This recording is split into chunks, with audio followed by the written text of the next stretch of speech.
આ અહીંની કેનેડાની અમેરિકાની સમજ છે. જંગલમાં જાય એ પછી આ મશીન આવે $200 બંદૂક.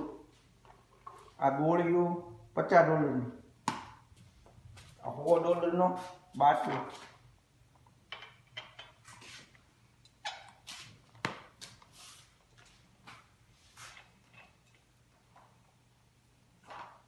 પછી આમ કરીને એક ધડાકો કરું છું.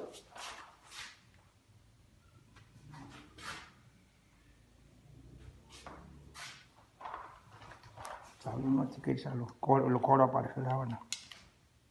બસ એક ધડાકો 2 કરું. આમાં 2 ટીમ પડી ગઈ જંગલમાં જાય. પછી રોજડા બોજડા આપણે ઇન્ડિયામાં પકડવું છે પણ આનું વજન હોય 8-9 કિલો. 23 કિલોની બેક હોય એને કેમ લાવવું? ચાલો 12